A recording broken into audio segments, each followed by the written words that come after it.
Hi, good afternoon. Welcome to the Immigration History Research Center's book talk. I'm Michelle Waslin, the Assistant Director at the IHRC. And at the IHRC, we aim to transform the way that we understand immigration in the past and the present. We advance public dialogue about immigration and connect immigration history to contemporary immigrant and refugee communities. Today, we are very fortunate to have two scholars who will have a conversation about this incredible new book, Dreamland, America's Immigration Lottery in an Age of Restriction. I just read it. It is amazing, very well researched, well written, and very engaging. And I encourage all of you to buy it and read it. But before we get started, I want to highlight a few housekeeping items.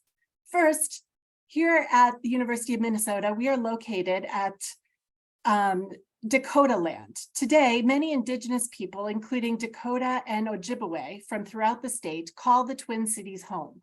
This land acknowledgement is one of the ways in which we work to educate the campus and our larger IHRC community about this land and our relationships with it and with each other. This webinar today is being recorded, and it will be available on the IHRC website in a few days. The question and answer portion will happen using the Q&A function. So you can submit questions using the Q&A button at the bottom of your screen at any time during today's webinar. So now it's my pleasure to introduce our moderator, Ibrahim Hirsi. Ibrahim worked as a journalist covering immigration, race, politics, and the impact that COVID-19 had on immigrants and refugees in Minnesota. Now, Ibrahim is a PhD candidate in immigration history here at UMN, where he is currently writing his dissertation on early Somali migration to the US and Wales. He's also a member of the IHRC Advisory Council. Ibrahim will introduce you to today's speaker. Thank you. Thank you very much, Dr. Michelle Wilson, for the introduction. It's always good to be back to the IHRC and to be part of these important conversations concerning our immigrant communities. It's my great pleasure to introduce Dr. Carly Goodman, the author of Dreamland, America's Immigration Lottery in an Age of Restriction. Dr. Goodman is a senior editor at the Washington Post's Made by History, an award-winning history blog that places current events into a historical perspective. Dr. Goodman is also the communications coordinator for the Nationalities Service Center, an immigration agency in Philadelphia. She was previously a visiting assistant professor at LaSalle University, where she taught courses on US immigration, African American, and African history. It's an honor to welcome Dr. Carly Goodman to the Immigration History Research Center. Thank you so much. And I'm actually going to put up some slides here. I just want to make sure that I thank all of you who are here today helping me launch my book into the world. It's really an honor to be at the IHRC, such an important center for immigration history for all of us doing this work. And to Erica, Michelle, and Pat. And of course, especially to Ibrahim for the kind introduction and for actually reading the book. I'm really just blown away by all of this. For the longest time, I just sat alone in my room typing and writing. And now there's like a real life book, and it's just very hard to wrap your head around. So I can't think of a more wonderful place to send it off into the world and launch it and hope that it thrives than here with you all today. Before Ibrahim and I get started talking about the book, and I'm really eager to hear Ibrahim's questions and to be in conversation with you, I just wanted to talk a little bit about what's in the book in case anybody here in the audience is unfamiliar. I know you haven't had a chance to read it yet. And so the topic of the book, the subject, is the diversity visa lottery. This is a US immigration policy that was created as part of the Immigration Act of 1990. And I was really fascinated by this idea that in this era of increasing and encroaching restrictions on immigration, we see with the Immigration Act of 1990 and the creation of the diversity visa lottery, this rare moment of expanding access, expanding legal immigrant admissions. And it's a very interesting policy. Policymakers actually created a whole new category for prioritizing who should be admitted as an immigrant. We have sort of three general umbrellas, buckets, types of immigration, categories for immigration, and they are things like labor and economic contributions, family and keeping families together, family reunification, and also we admit immigrants in the United States for a variety of reasons related to humanitarian relief. But this is something new in 1990, valuing the diversity that immigrants bring.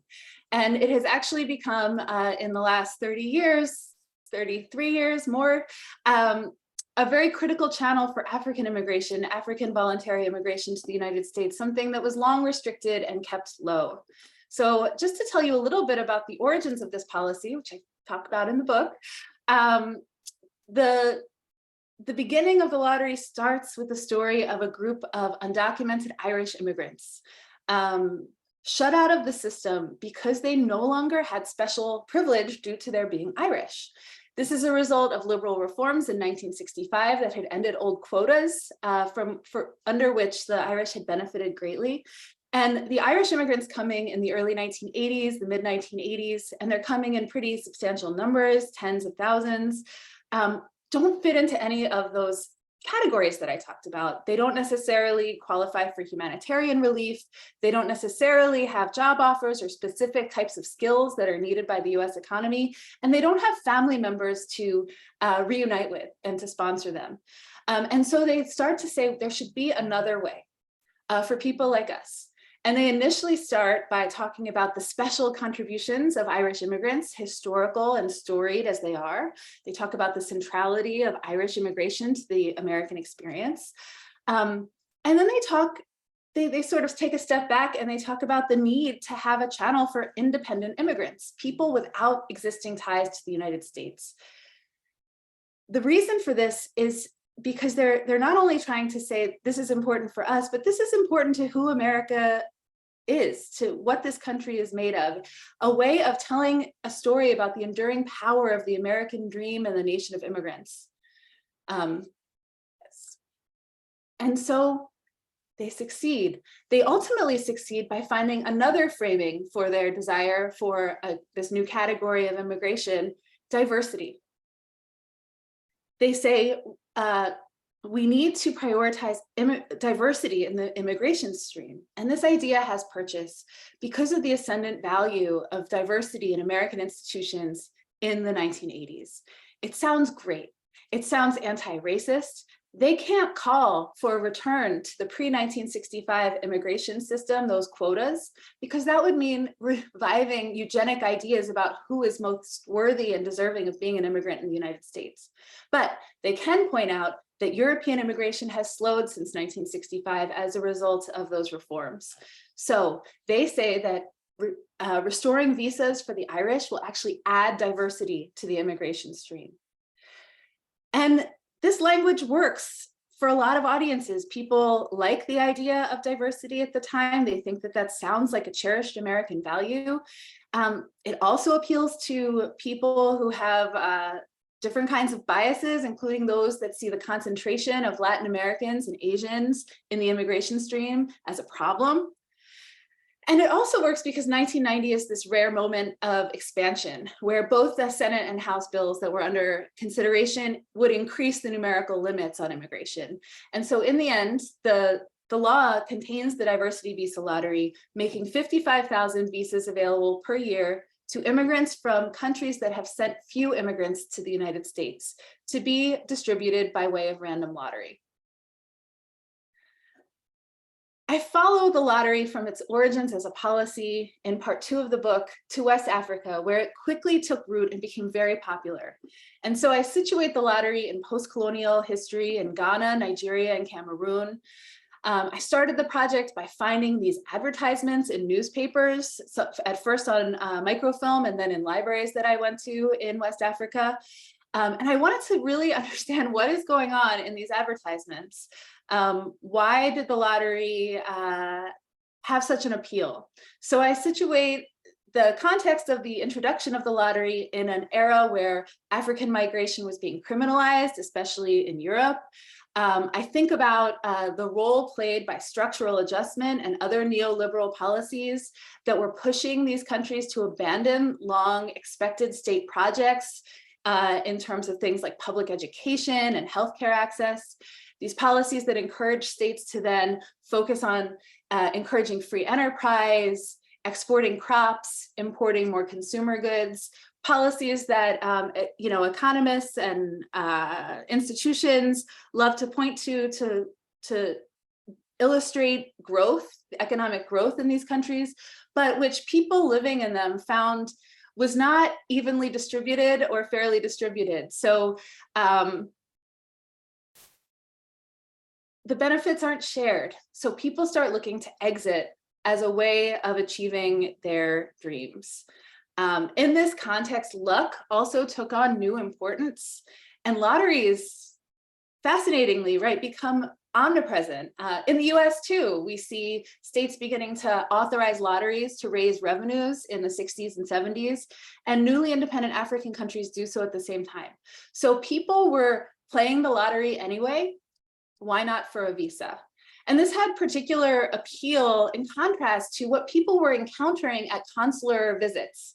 They were going to the US consulate, putting down very high fees to pay for visa applications, being interviewed and being dismissed and turned down, their money kept with nary an explanation. And so this idea that luck and not racist gatekeepers were deciding who's worthy of an American visa made the program more appealing.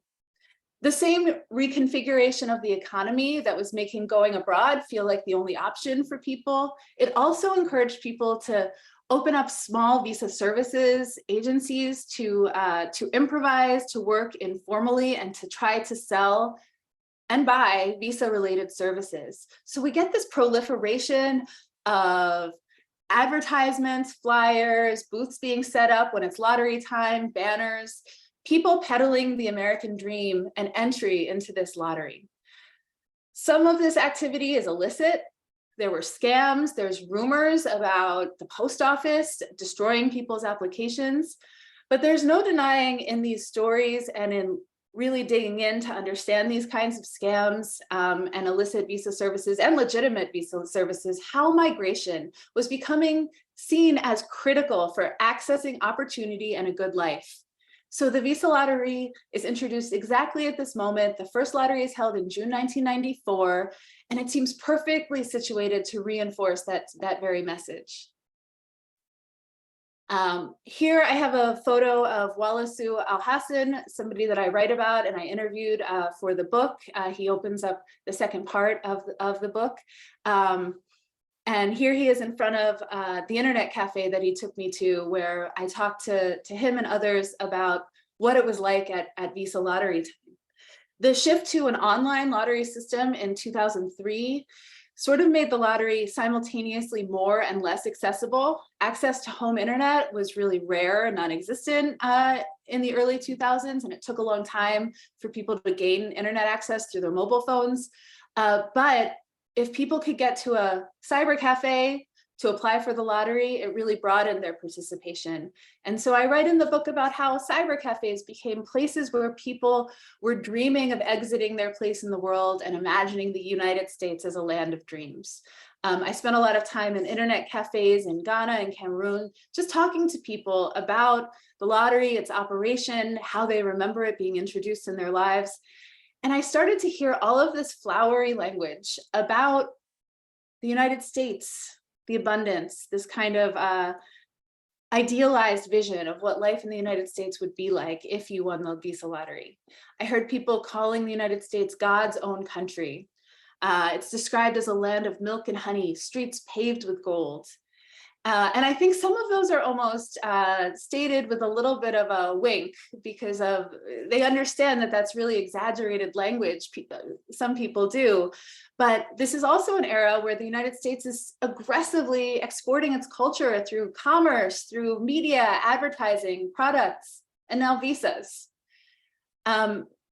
So I heard from people that they perceived that the United States had actually created this lottery in order to benefit Africans specifically as a form of sparking remittance-driven development, of allowing people access to the United States as a form of almost aid or development for their home societies. And the lottery format of the program really helps here because instead of a highly bureaucratized system, although people will get to that later in the process if they are selected in the lottery, you get America positioned as this prize to be won. Somebody said to me that it's inevitable for the world to have the United States as a dream country. It's a way to have a dream each day of something better. I think I described pretty well in the book that it's not inevitable, but it was this contingent process through which the lottery became positioned this way and helped project and reflect ideas of American abundance in the same moment.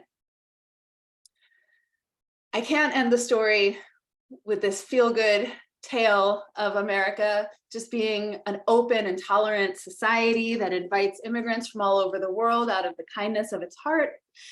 The third part of the book, and the final part, I'm not going to talk to you like this forever, grapples with the endurance of anti-Black racism and xenophobia in the United States, despite the existence of this very successful policy that invites African immigrants to join our society and our communities. So I contextualize the lottery's operation on the US side in an era of rising mass incarceration, violent policing, sometimes entangling African immigrants. And I have put these pictures up, not only because I think they're really interesting to look at and to read, but because the promise to become an American citizen promulgated through these kinds of advertisements doesn't include that unspoken asterisk that formal status and actual inclusion are sometimes different things. In the book, I also track the US response to the attacks of 9/11, and that response is really focused on expanding immigration surveillance, enforcement, and suspicion, including targeting immigrants with legal visas and legal status, including those who have lived in the United States for a very long time. So in this same era where the United States is telling a story about itself as this open, inviting society through the visa lottery, the US and the state come to see immigration and immigrants primarily through the lens of threat. And simultaneously, the United States is increasing its military presence all over the world in the reaction and response to 9/11, including in Africa, which actually sort of accelerates during President Obama's tenure. His face and his story and his leadership have tremendous value. I saw him everywhere in visa lottery advertisements. He actually returned to Africa and visited Cape Coast Slave Castle in Ghana shortly after becoming president. And those visits spark a kind of Obama mania. It's really powerful and important, but he also becomes known as the deporter in chief. He talks about deporting felons, not families, which reinforces anti-Black racism, and he expands US militarization in Africa. And those efforts also help drive people's need to leave home, which makes the visa lottery all the more appealing to people. I mentioned earlier the Immigration Act of 1990 was this rare moment of expansion in US immigration, followed very quickly by a nativist backlash that has only deepened since. But while hardcore restrictionists have long tried to eliminate the visa lottery, it has actually endured thanks to congressional inaction. It was never clear, though, whether there was really going to be a constituency to defend or support the lottery. Those most invested in it, other than me, are those who hope to play and win, people who haven't become immigrants to the United States, people who aren't here. You know, there's still undocumented Irish immigrants living in the United States today, but not nearly as many as in the 1980s. And it's not clear that the diversity visa lottery would be a solution for them today now. It was only in 2013, during congressional debates, that a constituency first started to emerge to say, wait a second, the visa lottery actually matters. African immigrants themselves organized to sort of defend and tout the importance of the visa lottery for continued future African immigration. The Congressional Black Caucus and individual policymakers spoke out to point out that immigration is a Black issue and that Black immigrants were all but invisible and erased in the debate around the 2013 immigration reform debate. What about the future of African immigration? Congress, of course, didn't act or pass that legislation in 2013, but that kind of work setting up, showing that the visa lottery was important to somebody in the United States really began to matter later during the Trump administration, when Trump singled out the lottery for elimination, along with basically every other kind of immigration you can imagine. And so when President Trump called for the lottery to end, it became especially obvious to a wide audience that his reasoning for doing so was grounded in nothing more than racism.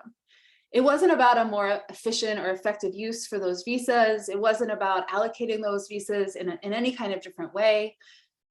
In fact, he's so focused on ending the lottery and ending other forms of legal immigration that none of his reform legislation was able to pass, even when he had a lot of allies, and even when the promise of his wall was at stake.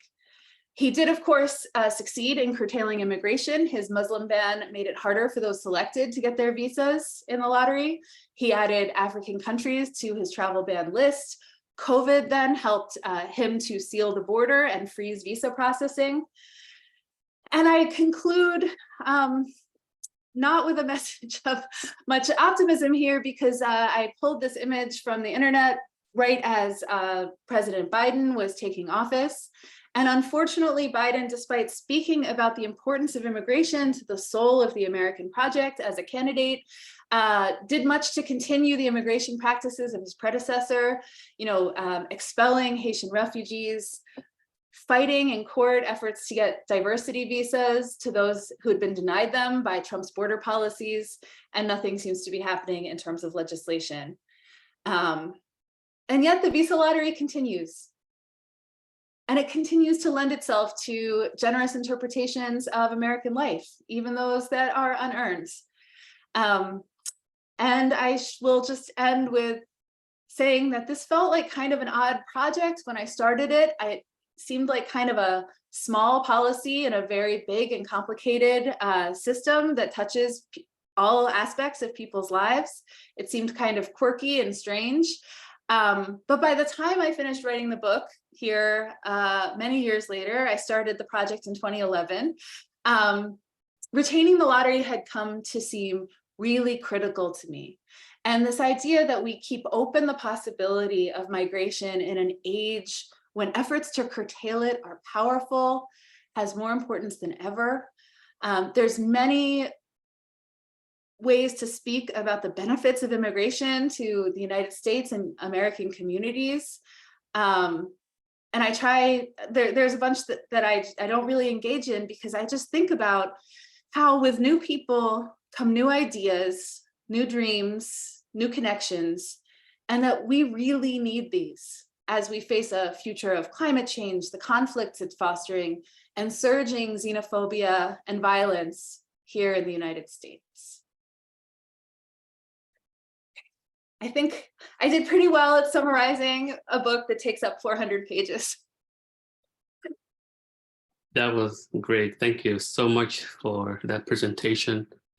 I mean, I read the book very closely, and it's very, it feels great to hear from the author talk about the same thing that I was, not necessarily the same thing, but, in a way that's very engaging. I know that our audience are joining us from many parts of the US, but I wanted to say that in Minnesota, we have a large African population, mostly from Somalia, Ethiopia, Kenya, Liberia, and Sierra Leone.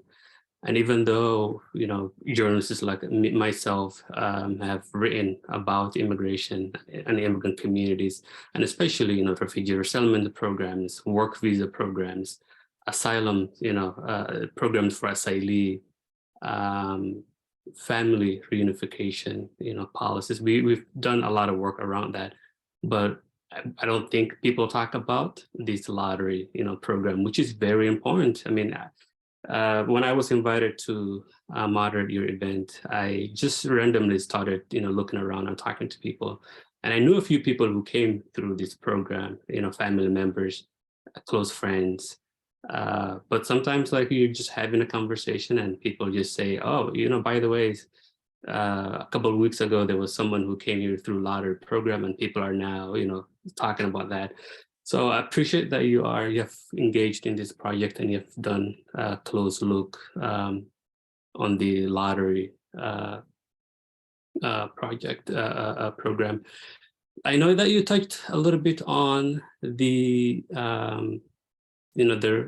how you started this work and when you started it.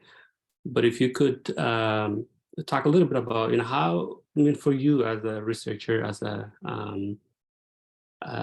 scholar, when did it come to you that this was a really important project to write about? And you talked about why is it important, of course, but in the book is coming, in September. So why is it important for anybody, not only scholars of immigration, to really pay attention to this project? Yeah. I love that story because I've been, presenting about this at conferences, and then people will be chatting with someone and then they'll learn that they came through the lottery. This policy has been pretty invisible within the United States, but it is really visible when you go abroad to countries where it's popular. And I always thought that there had to be something really interesting in that disconnect between its like invisibility here and its visibility there. So I was planning when I arrived in graduate school to write about refugees and asylum. I had come from a human rights organization. I had heard stories from asylum seekers. I was really fascinated by those policy mechanisms and how they played, or not played, but how they intersected with US foreign policy and like the way that the United States acts and is in the world. And then the summer after my first year of graduate school, I had the opportunity to travel to West Africa. I have my husband's aunt has retired there. She's a white American lady living in Cape Coast. And she invited us to come and stay at her house. So we had some time and we thought, all right, this is a really, let's go. And so we were traveling around, and that's where I learned about the visa lottery. Not here, but there. And I knew quite a bit. I mean, it's hard to say that you're an expert in US immigration policy because its complexity is its own form of restriction. So I won't say that I'm an expert at everything, but I had an idea of like the way that the system worked, and I had never heard of this.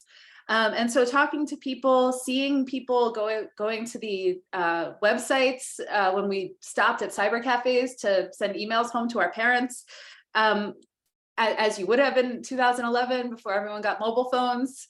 I know the past is like a foreign country, but it was really, really it just seemed interesting. And I kept following the threads and seeing, where they led me. And it led me to all kinds of different places that I tried to squeeze all of them into the book. The history of the internet, the feelings that people had at interviews at US consulates when they were applying for visitors visas, these newspaper discussions about, the effect of the structural adjustment programs on people's lives,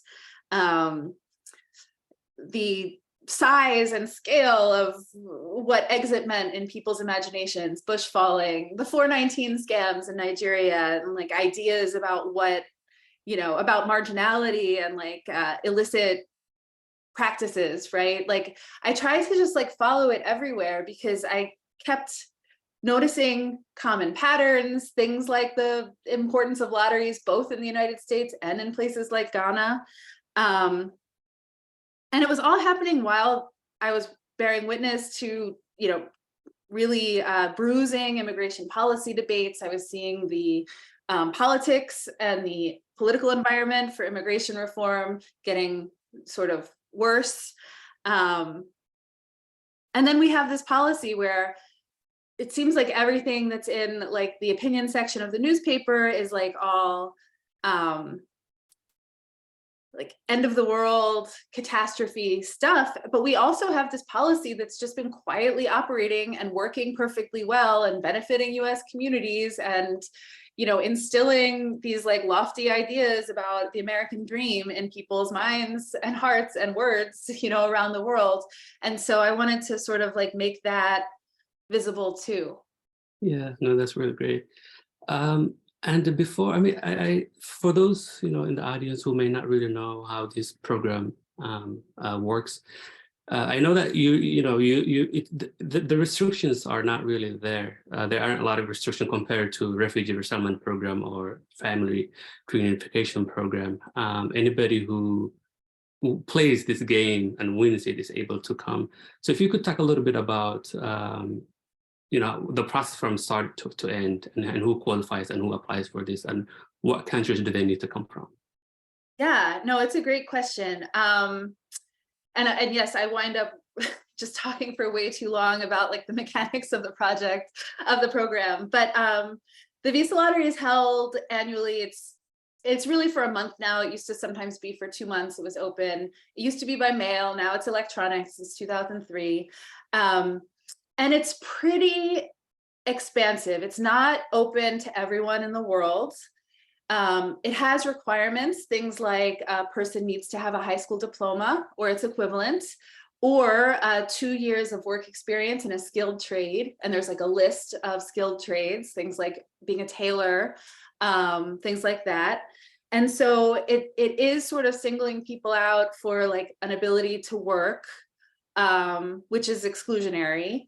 Although people can bring their families, so it's not, so that is a possibility. People also need to have the ability to pay for a visa and travel, which is not cheap.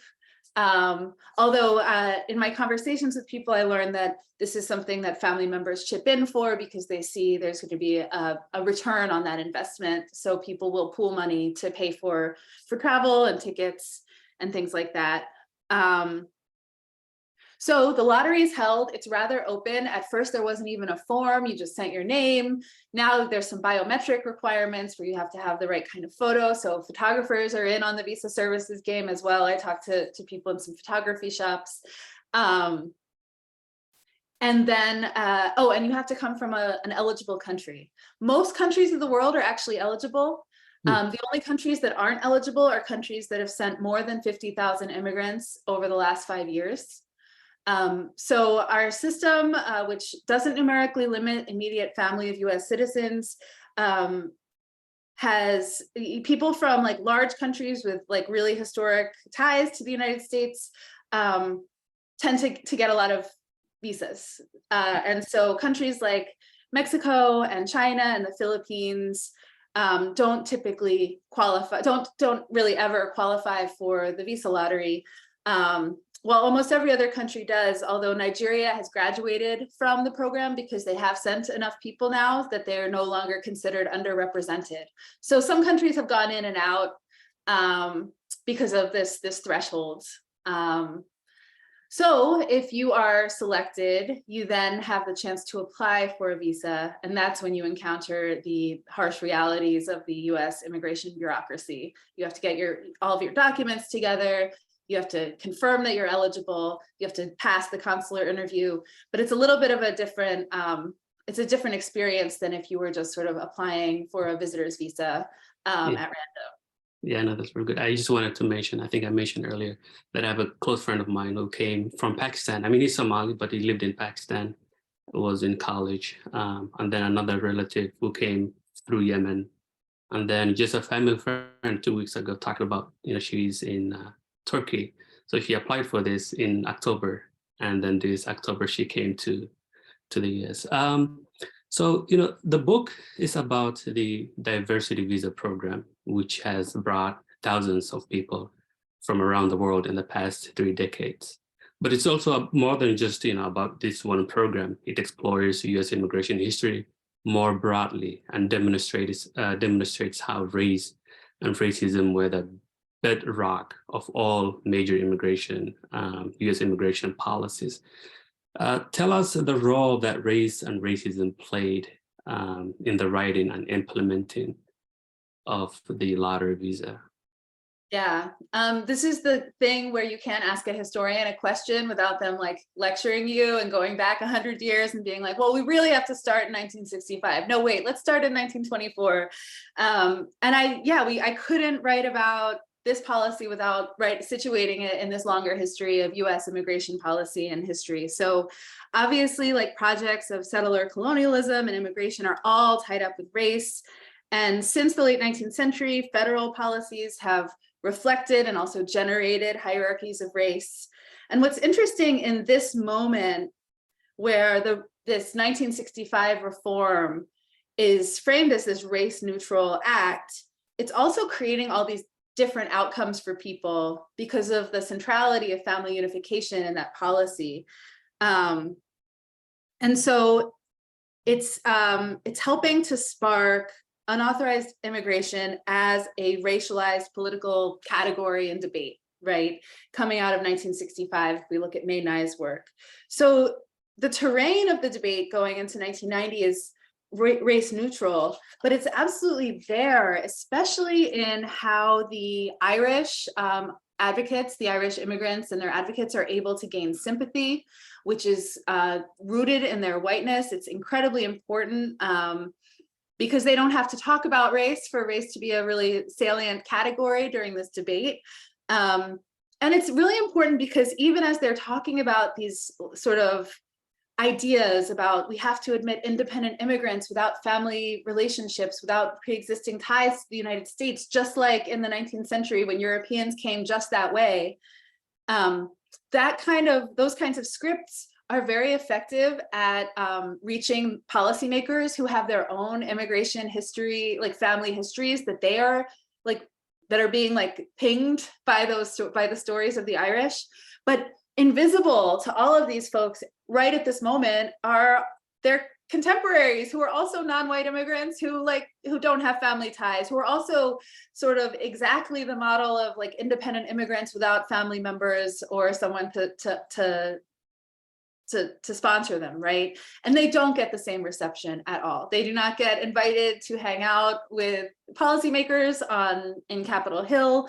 They do not get sympathetic profiles by journalists necessarily. And so I tried to both treat the experience of the undocumented immigrants, the Irish, with respect and dignity and sympathy, to recognize that being in this precarious state, especially as immigration enforcement ramped up in the mid and late 80s, that was a terrible way to live. But that they also have all these tremendous privileges sort of buoying them in their efforts. Race is present in how this concept of diversity even emerges, as a kind of a thin alternative to combating racism, to combating racial discrimination, that oh, we can have diversity, it'll be so nice, it will benefit white students to have non-white students join their institutions, we can all be richer for it. But also to see the way that it's manipulated to be well, we love diversity, we're gonna do a diversity lottery, oh, but it's really about whitening the immigration stream. And I also think about in the debate how immigration or immigrant itself as a category is sort of constructed to mean European immigrants from, the turn of the century, the sort of Ellis Island myth about who constitutes an immigrant in the United States, even though I think most of us understand that category to be much more capacious. But that's sort of what the policymakers are imagining. Yeah, I think one of the fascinating points that you raised, I mean, obviously the 1924 we know that it was just a racist, but the 1965, you're in, the Cold War, this is what's happening, and America wants to show the rest of the world that we're not really racist anymore, or we're not racist, look at this. But even then, these 1965 Immigration Act basically says, this is all for family reunification, meaning that there are more white folks here, and if they are going to be immigrants, it'll just come from European countries. They were not really expecting that people like myself will be able to be here through this program. So it was definitely created for white folks, but other people happened to take advantage of this program. And before I ask my next question, I wanted to remind our attendees that Q&A session is now open. Please, you can place your question on the Q&A function once you have your questions. I also wanted to remind folks that this is the book, and it's going to come out on May 2nd, but people can pre-order wherever you can find, wherever you find books. That's where you can find Dreamland as well. So the other question that I wanted to ask was, we were talking about, this American exceptionalism that Africans who you met in Ghana and Cameroon believe, and then how they're saying, this lottery is actually for us. And I was wondering where this idea, how this idea of American exceptionalism really reached them, and who is, how do they, we know that in the US, people who are paying attention to news, whether it's George Floyd and even prior to that in 1965, 1960s, people are very, you can see the long history of American racism, but somehow when you step out of this country in certain parts of the world, people don't want to see or don't believe. And I was wondering, where they get this information of this great America where everything is almost perfect. Yeah, and I don't want to overstate that. I don't think people are a monolith, but public opinion polling shows like pretty favorable opinions of the United States in a lot of countries in West Africa. I think the visa lottery plays a role. And I also think that there's something important happening in this moment, which is the way that the United States is positioned in contrast to European countries that are, we're seeing the formation of Fortress Europe at this time, and we're seeing African immigration criminalized in Africa and elsewhere. And so I had people say things to me that like, maybe the United States isn't quite tolerant, but it's more tolerant, it's more open, it's more economically vibrant, there's more opportunities there. I think, it would be hard to overstate the importance of like US media products in projecting this image of itself of, if not tolerance, right, at least a luxury place where people have big cars and big houses, pools and music videos and things like this. So I heard people sort of reflecting some of that back to me. And when I sort of dug down, I also heard people really maybe saying more about their ideas about their own citizenship and their own countries and their own states that seem to be failing the needs of the people and them, almost where the United States is positioned as kind of an imagined place. But what they're actually critiquing is states that are failing them in their own lives, the dearth of opportunities, the inability to continue one's education because of school fees, the way that people, are suffering around them. So it can be flattering for the United States to think about the world sort of venerating this idea of the US, but I think there's more going on there than just sort of simple or shallow parroting of those talking points. Yeah, that's very great. And I know, your story, I mean, one of the things that I really love about your book is obviously you're doing what a historian has to do, which is going to the archives and doing archival work, but also you are interviewing people and interacting with people and bringing that into your story. And one person, Isabel, asks, while policy research can at times be straightforward, interweaving it with personal stories may be a more complicated task. How did you find the personal stories within your text?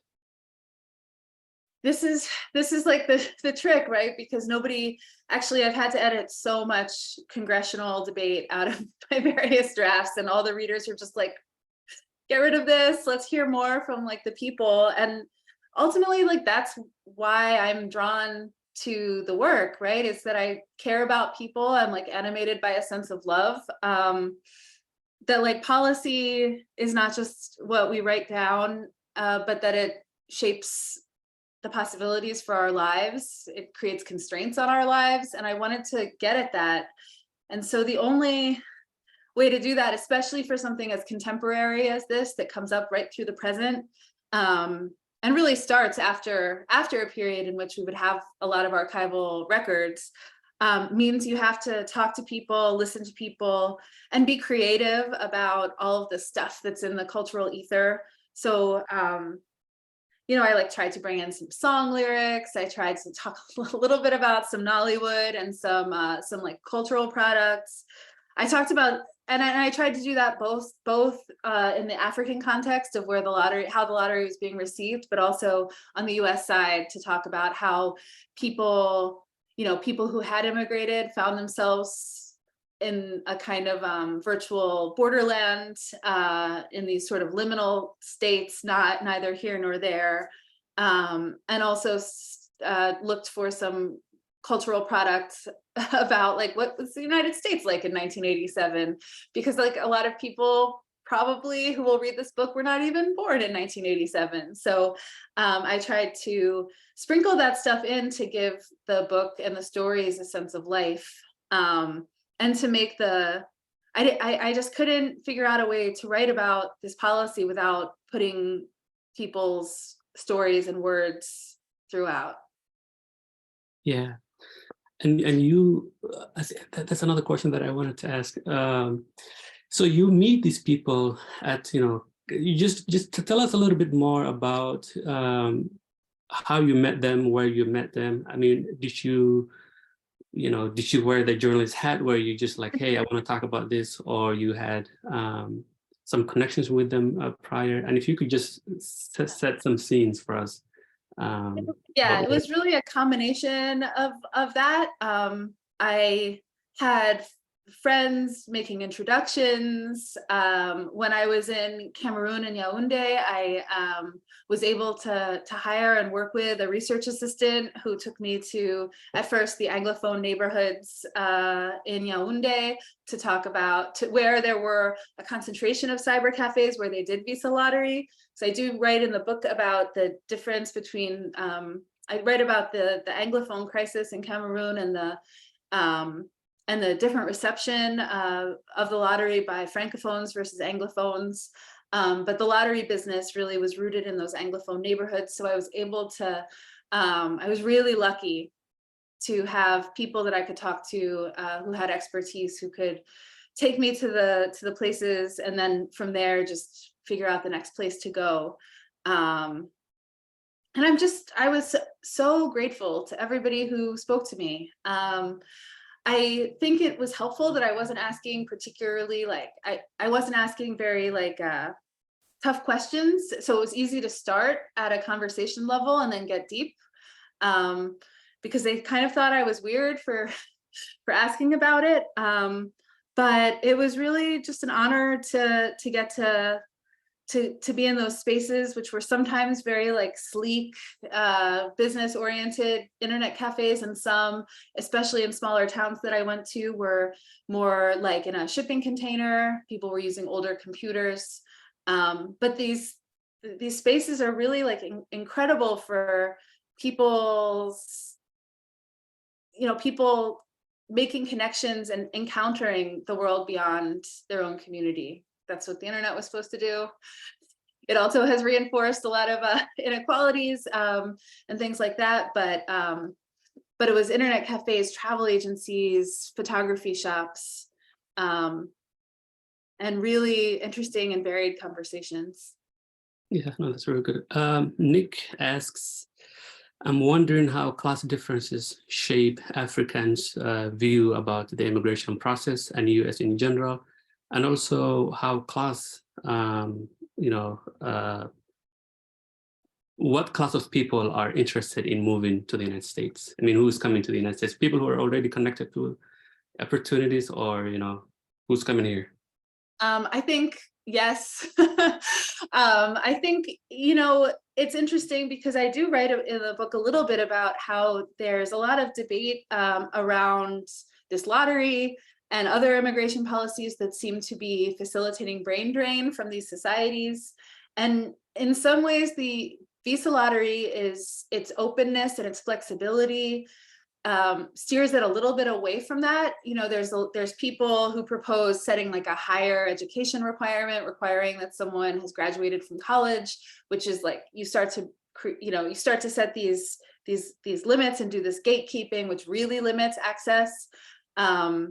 Some would argue, of course, that like requiring a high school diploma is itself a very classist thing to do. And of course, I think like in the sociological literature, the people who immigrate are never the people with the least resources in a society, but people who have some means are able to go. And I think it has varied over time. I think it has, there have been times where there's been a lot of talk about, healthcare professionals, doctors, lawyers, professors, sort of making a beeline away when their state seems to defund and show and de-emphasize things like higher education, healthcare, things like that. Yeah, it's hard to say for sure, but there's definitely gatekeeping involved, and there's definitely these filters that are designed to limit access. Mm-hmm. And another question that I was kind of thinking about is when people come here, what happens to them? And I ask this question because when I was a reporter, I covered, new folks who came here as immigrants, had really fancy, great jobs, back home, doctors, lawyers. But when they come to to Minnesota or to any place in the U.S., they're underemployed, their degrees and experience undervalued. And I was wondering if these folks are kind of the same, or what have you learned by researching and writing about them? I mean, broadly, I would say that U.S. policies underinvest in people's potential, right? There's a lot of people who come and then cannot have their credentials translate, and this is a huge problem for people where they can't perform the work that is meaningful to them, the work that they are trained to do, the work that is more remunerative, and so people do accept work however they can get it, because our system has very little support for people, even people with status and even people in categories where there's some support. I think the stories, it would be hard to speak about it as like in a single sentence, because I think some people come and find success, or they foresee success for their children. There's a lot going on where people are sort of trying to project their success to those back home, almost because stories of setbacks and pitfalls are like not necessarily even believed, given the image that everyone at least has an idea of the United States as this abundant land. There are visible signs of people's sort of material success in the forms of new building and people sending money home to start new enterprises and things like that. But it would be hard to tell that story without also talking about the disappointments that people encounter, a sense of like the tremendous sacrifice they've made, missing that sense of home and community and finding it hard to root themselves here in this country. Charles Pio has written about the TV lottery. He's an anthropologist, and he's very interested in this idea that the lottery is destiny, and so people feel that they really have no choice but to go if they do win, and they're able to go. That's destiny. That's fate. So I think it's probably a mixed, a very heterogeneous set of experiences, and I wouldn't want to my words, but I think it's incontrovertible, right, that the United States and the communities that we live in here benefit tremendously from the presence of those who have chosen to come and join us, and that we owe them much more than we've given them. Yeah. And Linda is asking, does the lottery benefit immigrants from Central America? Most of them are not eligible because they are high sending countries. So, but if you think about it, it's like the lottery is a point of legal access. It's a way of making visas available. And one of the ways to think about addressing the humanitarian crisis that has become the migration situation with Central American countries is to make more visas available to people, whether through a lottery or through some other mechanism. The absence and lack of access is causing untold misery, death, and suffering. So the answer is always to broaden access, which would, help people and help the whole situation. Yeah, no, that's very good. Well, we have about 3 minutes, so we'll see how many questions we can get in there. But I really wanted to ask about the lottery industry that you discuss in the book, which is very fascinating. I lived in Nairobi before coming here, and there were so many people going through refugee resettlement process, and I could see what you were saying. Similar things happening in Nairobi as well. And I'm sure similar things are also happening, so let's talk about, lottery, this lottery industry. What is it? In the presence of restrictions and making it more difficult for people to come, it fosters brokers and visa services agents and commercial actors sort of intervening, either promising to make things more efficient, intervening to do some to defraud clients, which happens sometimes, and it's also just like of this moment, right, that I'm describing in this book of these neoliberal reforms and this idea of like what the economy should look like and what the economy is supposed to be about, and it's buying and selling things, right? And so there's a way of that it kind of is in harmony with these broader policies and reorganization of these countries' economies to have everything be focused on entrepreneurship, risk-taking, daring, and of course,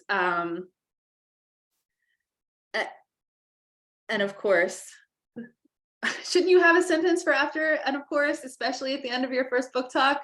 But I don't know if I do. But so yeah, I sometimes have like tried to fit it together that like we see this disinvestment in state enterprises, the disappearance of state enterprises, people being pushed into the informal economy, and then the visa industry itself becoming a focus of that informal economy.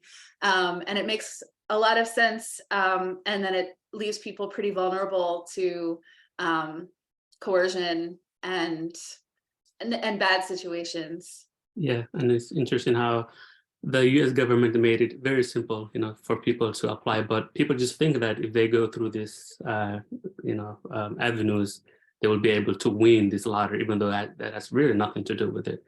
That was really fascinating. I am excited about that I get the opportunity to read this book, and I hope you all will have the opportunity to read as well.